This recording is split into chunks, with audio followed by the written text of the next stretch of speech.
गौरवपूर्ण बिताया हुआ एक घंटा कीर्ति रहित युगों से कहीं बेहतर है। वो तो एक युग पुरुष थे। Men in flesh and blood will come and go, but institutions live forever. उन्हें डिफाइन करना हो ना एक लाइन में, the Pioneer of economic transformation. न तुमसे पहले कोई ऐसा था, न तुम्हारे बाद कोई ऐसा होगा। जो जीवन की हर जंग जीत जाए, वही सरदार मनमोहन सिंह जैसा सिकंदर है।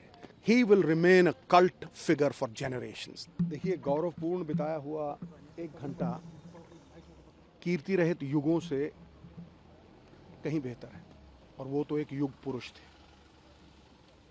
जितने पल भी उन्होंने जीवन में बिताए, वो सब ही गौरवमयी थे। आज अफसोस इस देश को नहीं, पूरी दुनिया को।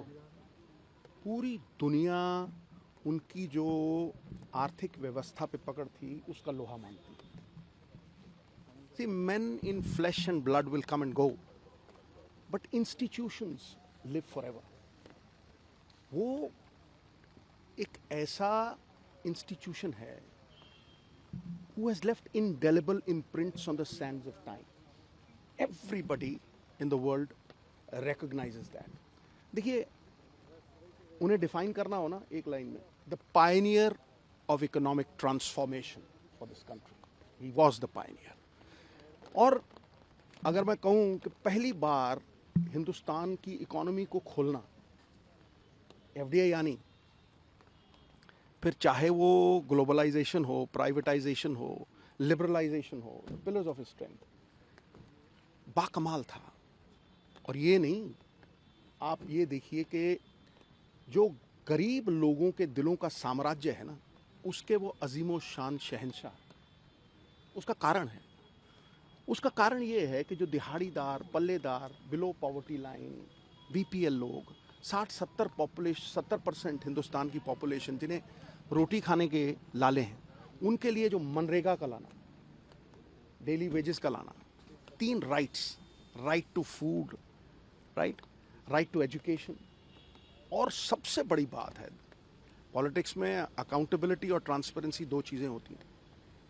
सबसे बड़ी बात है अकाउंटेबिलिटी, आरटीआई एक्ट लेके आना। चाहे वो धूमिल हो जाए ना हो, वो बात अलग है, लेकिन उसे इस तरह से पेश करना कि हर सरकार जवाबदेही हो। तो मैं आज उनकी शान में ये कहूँगा कि जब भी काबिलियत, किरदार और ईमानदारी, क्रेडिबिलिटी का जिक्र आएगा, सरदार मनमोहन सिंह, आपका नाम पहले सफ़े पे सुनहरे अक्षरों में लिखा जाएगा। न तुमसे पहले कोई ऐसा था, न तुम्हारे बाद कोई ऐसा होगा। ही वॉज, जिसे कहते हैं ना कि आज के युग में सबसे बड़ी बात है विश्वसनीयता। वो विश्वास इसलिए नहीं है क्योंकि the image of the ugly politician has not been erased.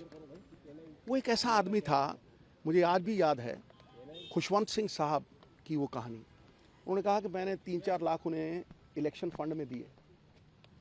तो जब इलेक्शन ख़त्म हो गया, दरवाजे पे दस्तक हुई, वो खड़े थे और उन्होंने कहा, यार ये तुमने 3 लाख दिए थे, इसमें से 2.5 लाख बच गया, मैं तुम्हें वापस देने आया। मिसाल है कोई ऐसी दुनिया में? कोई मिसाल नहीं। और ये जो बातें मैं कह रहा हूँ, ये इसलिए कह रहा हूँ कि चाहे उनकी रिकग्निशन की बात करें, देखिए मणि जो है ना, अगर मिट्टी में हो ना, धूमिल हो जाती है, उसकी चमक नहीं बढ़ती। लेकिन उस मणि को अगर आप सोने में जड़ दो ना, तो उसकी चकाचौंध जो है वो पूरी दुनिया में फैलती है। और आज देखिए, फूलों की खुशबू हवा के विपरीत नहीं जाती, लेकिन मानवीय गुणों की खुशबू चारों दिशाओं में, 10 दिशाओं में आज फैली हुई है ना।